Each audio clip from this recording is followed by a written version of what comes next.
bazalwane sizoya ezweni likaNkulunkulu kafishane egameni likaJesu Kristu. Amen. Ngicela sivule uDaniel chapter 1, sokuncwadi ukuthi Daniel chapter 1 uDaniel chapter 6. Uverse 1 and 2 chapter 1. Uchapter 6 ngicela sifunde uverse 2 kuya ku28. Amen.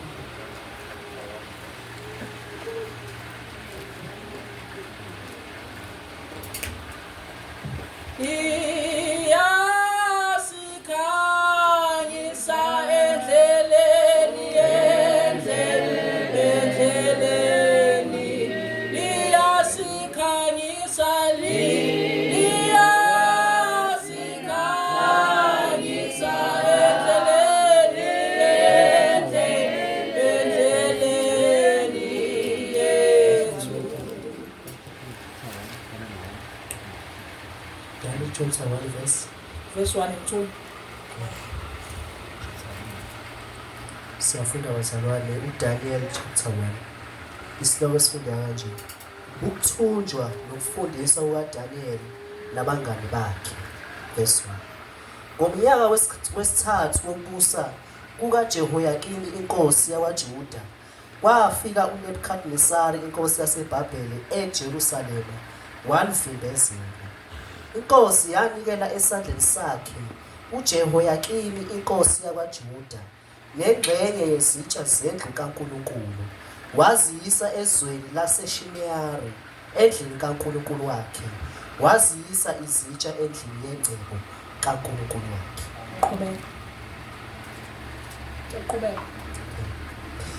Inkosi yakhuluma ku-Ashpenazi induna yabathenwa bayo ukuba athathe kubantwana bakwa-Israyeli abozalo lwenkosi nezikhulu abalethe, abafana abangenasici, ababukeka kahle, abanengqondo ekuhlakanipheni konke, abanolwazi ekwazini, abanokuqonda ekwazini, abanamandla ukukhonza endlini yenkosi, abafundise izincwadi nolimi lwamakhaledi.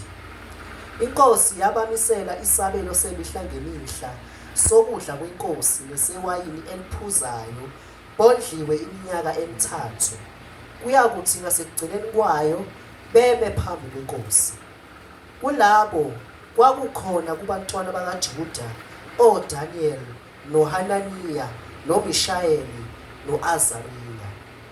Induna yabathenwa yabatha amagama. uDaniel wamuthi ngokuthi uBeliteshazari, noHananiya uShedraki, noMishayeli uMishaki, noAzariya u-Abednego.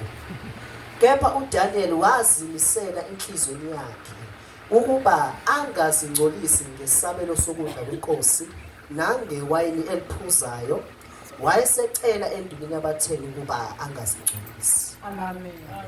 Usuna bazalwane. Bazalwane abantu abasha lapha ababethunjiwe eBhabhiloni bazalwane, abazalwane la abantwana bakaNkulunkulu ababephila ezweni ongesilone lawo abangakhulelanga kulo, bekhule ngomthetho babekhule ngawo laba bethunjwe besuka khona. Babefika la bafundiswa imfundiso zakhona, yonke into yakhona, and bakhethiwa kuyena unoma ubani bazalwane. Lezi lenkosi lithe thina singasukuhlanga ukhethiweyo bazalwane, asiyena unoma ubani.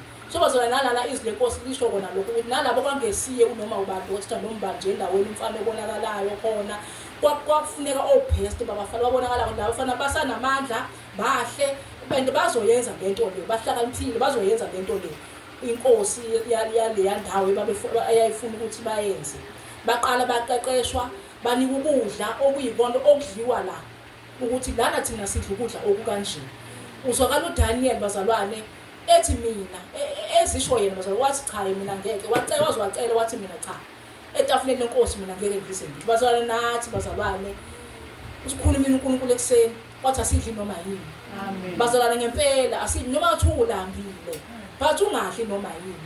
Ungadli noma eqhamuke noma ikali ongayazi ukuthi iphumephi, ongayazi ukuthi idlule kuliphi i-altar noma yini noma ekabana, umazi ukuthi ukhonza uNkulunkulu. Sometimes uthi uyamazi kodwa ngenxa yokuhaha bazalwane sabantu ikhona lento le mhlawumbe into oyithandayo, and sometimes uyiphethe ngoba uyayazi ukuthi uyayithanda. Uyayazi ukuthi uyayithanda kanti futhi idlule kwi-altar elithile lo uNkulunkulu bakhe lo uNkulunkulu bakubo. Uwe lo uyakunika mzwane nakho asidleli nawe uyathatha uyadla. lento ibiza nalokuthi ungagcini udla nanoma inobani even emsebenzini esikoleni checka ngithi uhlobo labantu odla nabo ngoba bazokuphathela izinto zaso omunye uzobe ethi kuhlatshiwe kuphi afika aphathe inyama umngani wakhe emsebenzini usuyathatha uyadla ngani ngoba kwamngani lo nayo uhlobo likamngani ongafayele ngabe unaye ngoba anikhonza uNkulunkulu oyedwa ukhonza uNkulunkulu wakubo ukhonza uNkulunkulu wakhe ohlukile kunalowo wakho wena ukhonza uNkulunkulu ophilayo so nakanjani vele anidlelani kodwa nigcina senabangani nigcina senishare ngisho ukudla uNkulunkulu ukhulumile kuseni ngalento yokudla wathi asidli noma yini nangu uDaniel nawanqaba wathi mina wathi ngeke mina ngize ngidle etafuleni lenkosi bazwana yilokho nathi sikubizwe njengabazalwane ukuthi njengabantu abasha siseyindaweni eziningi silapha nalapha yana sinabantu sinabantu esinabo esihlangana nabo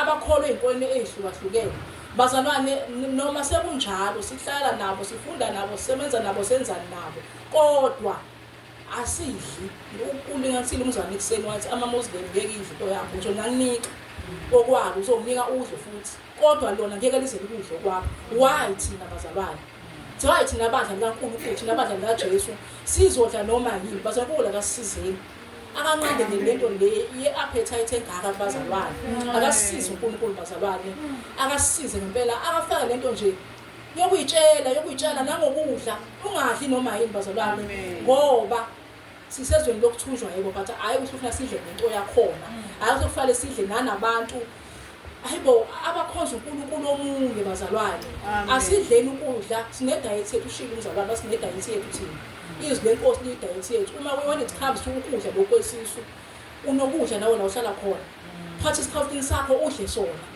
muthi uhambe udla bazalwane because you don't know yini lo idlayo idlule kuphi lento oyidlayo uNkulunkulu akasisize bazalwane uNkulunkulu usifuna sinjalo sihamba kwi-route yakhe sihamba kwilane le asibe kusihambe kuyo ngayo yonke into esiyenzayo nangokudla uqobo ngicela sifunde chapter 6 usuke kuverse 1 kuverse 2 kuye kuverse 28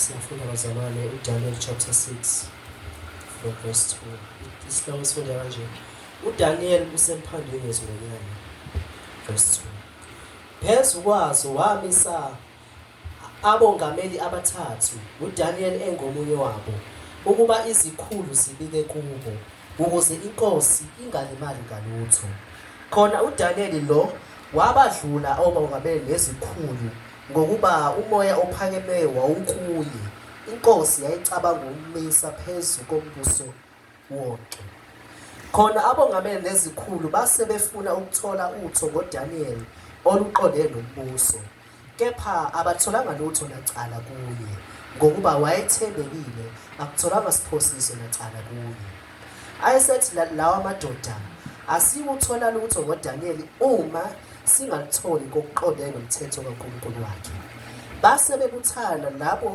labo bongameli nezikhulu enkosini basho kanye kuyo bathi mana njalo Nkosi Dariyo bonke abongameli bombuso nababusi nezikhulu nabomkhandlu nezinduna balulekene kanye ukuba kumiswe isimiso senkosi kumenyezele isiyalezo esiqinileyo sokuthi yilo nalowo ocela isicelo nakumuphi uNkulunkulu noma kumuntu ngezinsuku ezingama-30 kuphela kuwinkosi uyaphonswa emphandeni wezilwanyana kalokhu Nkosi simemezele isiyalezo ulobe umbhalo ukuba ungaguqulwa ngokomthetho wamaMede namaPheresiya engenaguquko ngomjalo inkosi uDariyu yayisiloba umbhalo ngesiyalezo uDaniel esekwazi ukuthi umbhalo ulotshiwe wangena endlini yakhe amafasitelo ekamelo lakhe ayevulekile ebhekise eJerusalema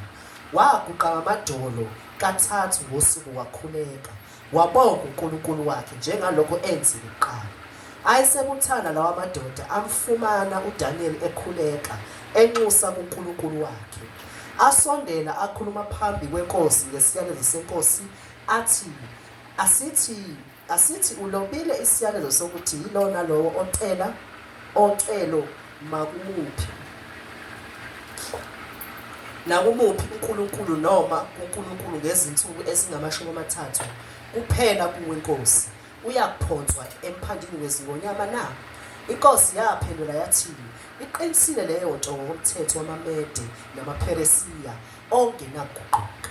Ayesephendula ethi phambi kwenkosi, uDaniel lowo ongowabathunjwa bakaJuda akakunaki wena Nkosi ngesiyalezo osilobileyo, kepha uyacela isicelo sakhe kathathu ngosuku. Lapho inkosi isizwile lawo mazwi yadabuka kakhulu, yayibeka inhliziyo yayo kuDaniel ukuba imkhulule, yazama umophula kwaze kwaba sekushoneni lelanga. Ayesebuthana lawa madoda enkosini athi enkosini, yazi Nkosi ukuthi kungumthetho wamaMede namaPheresiya ukuba kungaguqulwa isiyalezo nesimiso esimiswa inkosi. Yayisiyaleza inkosi, walethwa uDaniel waphonswa emphandini wezingonyama.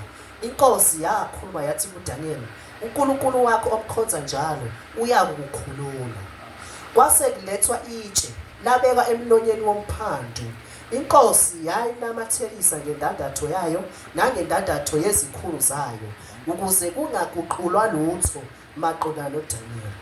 Inkosi yayisiya endlini yayo yobukhosi yadlulisa usuku izila, izinkenezo zokubethwa azilethwanga kuyo nobuthongo bayibalekela. Inkosi yavuka ekuseni kakhulu yashesha yaya emphandini wezingonyama. Kwathi isisondele emphandini kaDaniel yamemeza ngezwi elikhalayo, inkosi yakhuluma yathi kuDaniel, Daniel, wena nceku kaNkulunkulu ophilayo, uNkulunkulu wakho omkhonza njalo ongakukhulula kuzo izingonyama na? uDaniel wathi enkosini, mana njalo Nkosi.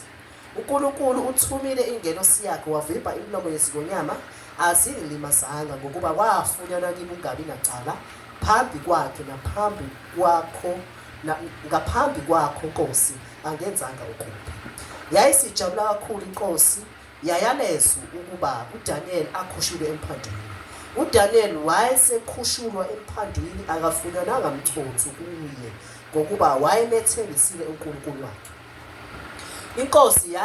Inkosi yayaleza, alethwa lawo madoda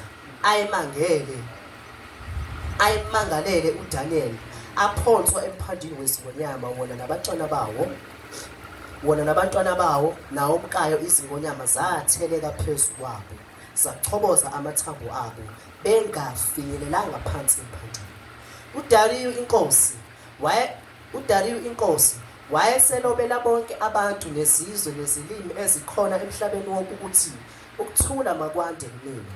Ngenza isiyalezo ukuba ekubuseni konke kombuso wami abantu bathuthumele, besabe phambi kaNkulunkulu kaDaniel, ngokuba unguNkulunkulu ophilayo, umi kuze kube phakade, nombuso wakhe yiwo ongayekuchithwa, nokubusa kwakhe kuyakuba kuze kube sekupheleni.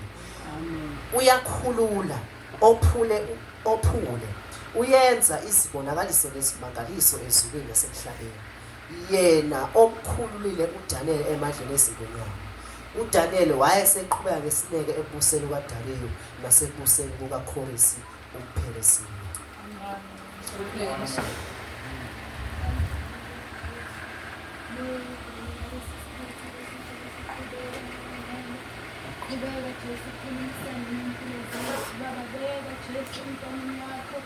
Lokho Jesu siphelele khona njengebandla lakho. Baba silindele kuwe Jesu okuvela kuwe. Chitha Jesu neyobuthongo uNkulunkulu namandla. Qopha ingqondo zethu Jesu, sizwe ngomsa wakho konke siphelele ukukuza namhlanje. Baba indlebe zethu zikuze Nkosi Jesu zikubambe. Hawu Jesu, nangalesi sikhathi ngongcwele, chitha lonke uhlobo lemoya, amadimoni akhathazayo Jesu. Yonke imoya Jesu emelele nezwi lakho, gcoba izwi lakho Jesu, ugcobe nomntwana wakho Jesu esamile. Baba lande kuwe Jesu, angakhuluma okwakhe Jesu. Awu moya ongcwele, melana nalo lonke uhlobo lemoya. Vusa iy'nhliziyo zethu, vusa iy'ngqondo zethu.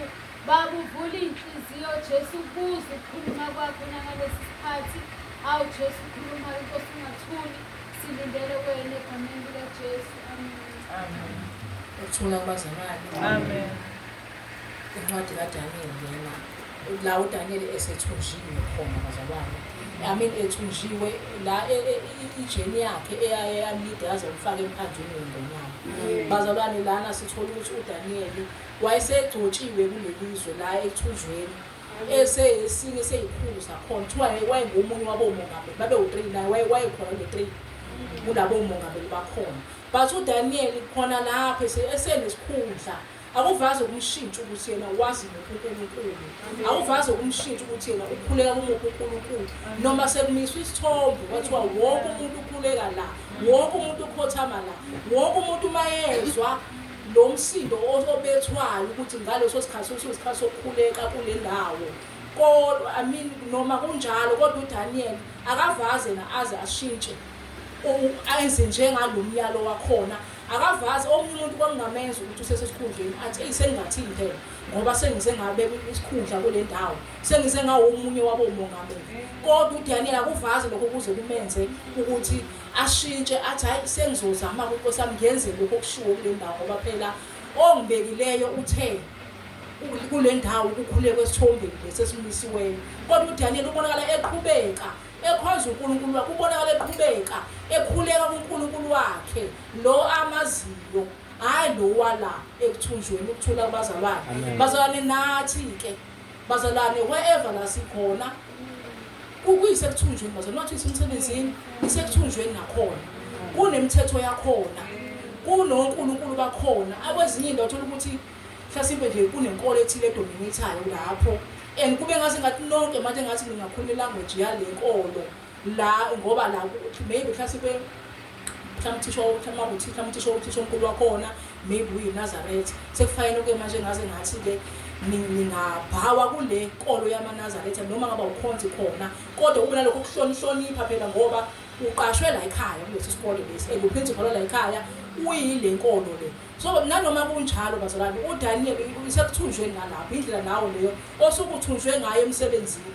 So nanoma kunjalo kodwa uDaniel la kuvaze kuze kumenze ukuthi athi ngoba mina sengila nami ke Nkosi yami ke badla nasi isithombe phela simisiwe, so nami manje angilento angikhothami lesi sithombe yini esengayisho ngoba sebeze bangibeka futhi ukuthi ngibe omunye wabomongameli. And most yolayela kule ndaba kaDaniel bazalwane, uDaniel wayethenjiwe futhi naye inkosi eyifisa ngisho ukuthi imkhuphule imnike ngisho umbuso wonke ukuthi awuphathe ngoba imbone ukuthi yena unamandla nalabo abanye. And uyayibona kunalokho kwehluka kwakhe ukuthi yena wehlukile kunalabo abanye, iseyifisa ngisho ukuthi imkhuphulele imnike isikhundla esingaphezulu kunalesi ekade imnike sona.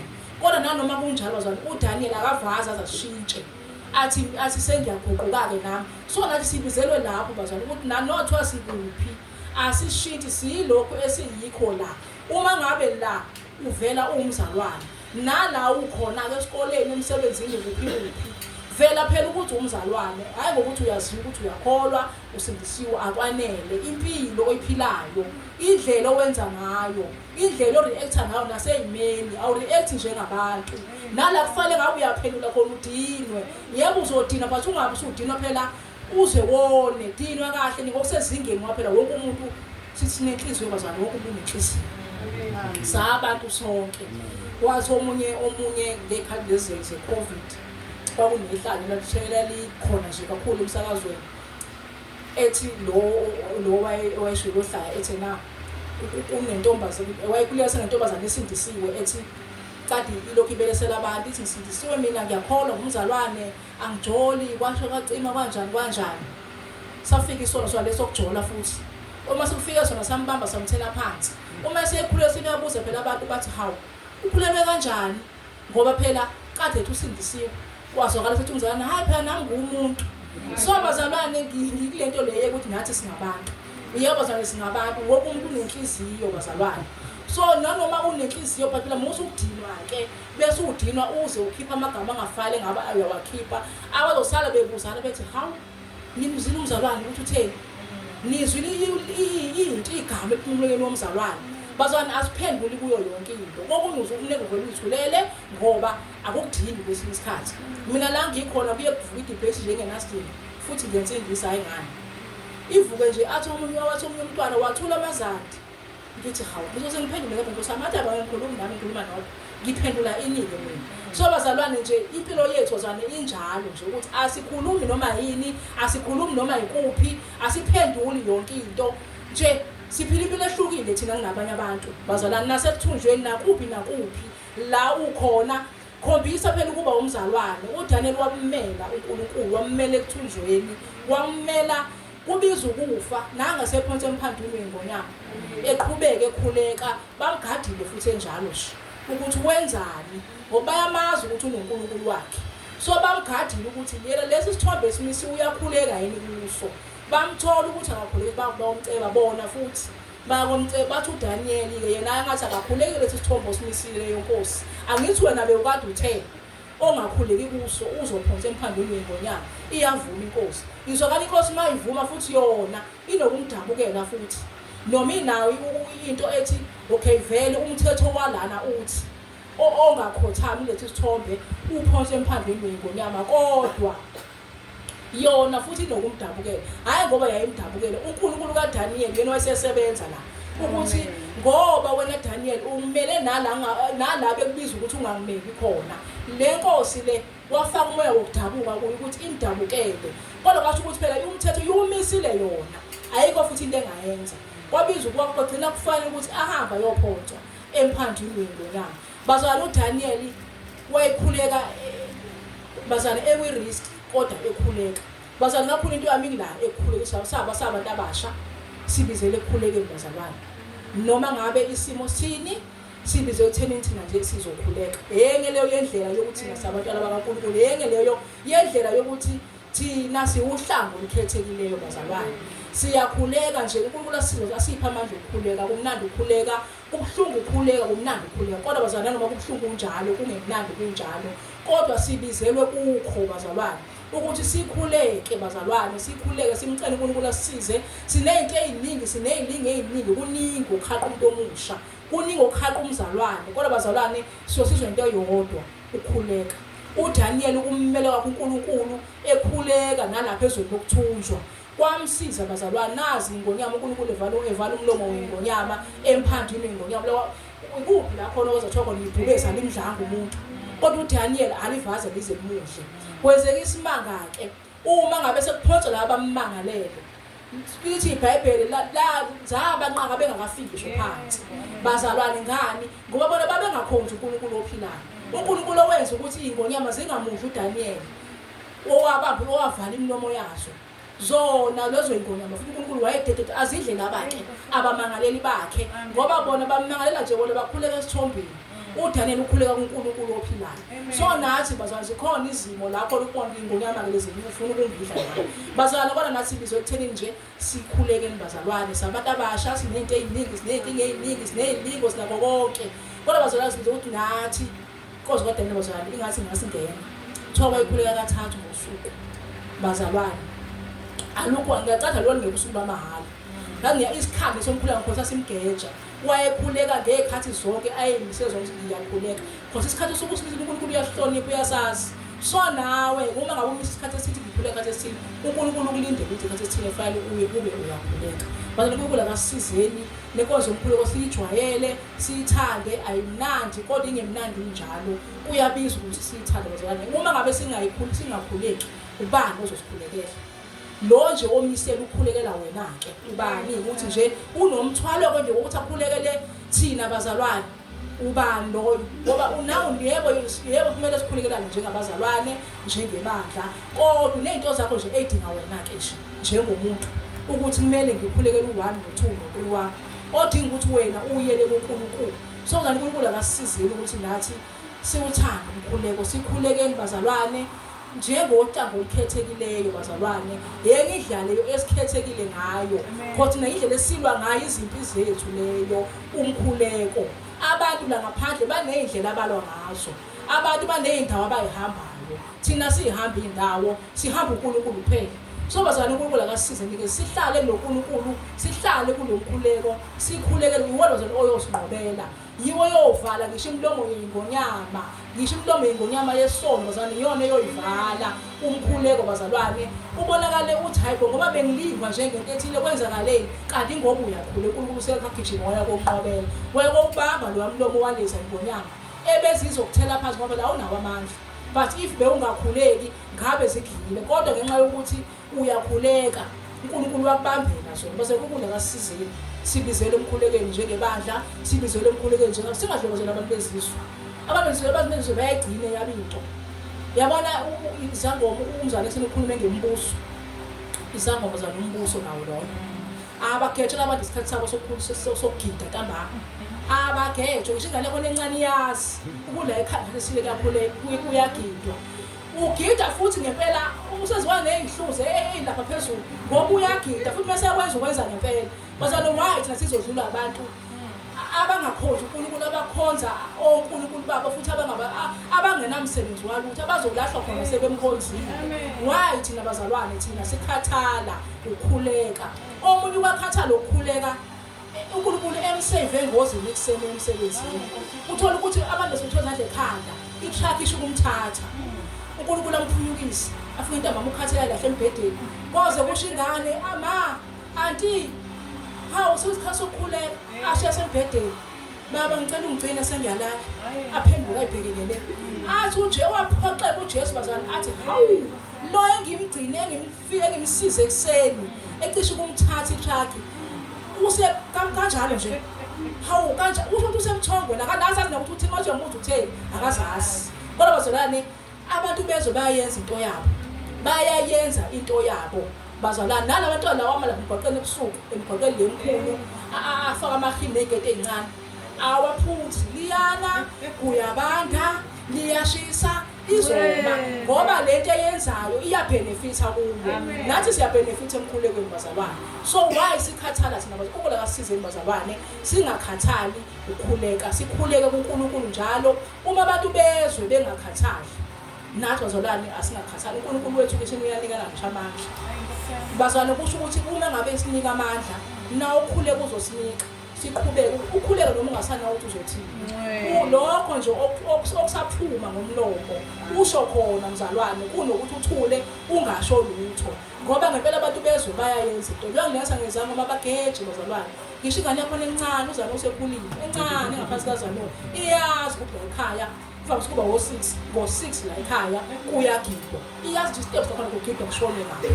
Wena wazi mzalwane, awazi kodwa umzali ngisho ingane le yakwakho yasekhaya iyazi ke kule ekhaya kuyakhulekwa, kodwa ngenxa ukuthi wena uyikhathalele uyilahlele lapha uyingele embhedeni wakho uyilalele ukhohlwe nakho ukuthi kuyakhulekwa. Bazalwane uNkulunkulu akasizeni sabazalwane siyibandla lakhe sabantu abasha, sihlale bazalwane inkosi nomkhuleko. uDaniel wasizwa yiyona, asizwanga into eningi. Abantu basizwa izinto zabo, bahamba izinyanga bahamba laphana, thina sihamba indawo bazalwane. Yinye yethu indawo siyihambayo umkhuleko kuphela, yinye yethu indawo esiyihambayo uJesu kuphela. So bazalwane uNkulunkulu akasizeni nathi sihlale nenkonzo yomkhuleko, simthande uNkulunkulu, sirepresente uNkulunkulu konke la sikhona, sivele siwuhlanga olukhethekile, singafani nezinye inhlanga bazalwane. Sihluke thina sivele siwuhlanga olukhethekile. Ukuthula bazalwane, bazalwane ilokhu uNkulunkulu abekubekile egameni likaJesu Kristu. Amen.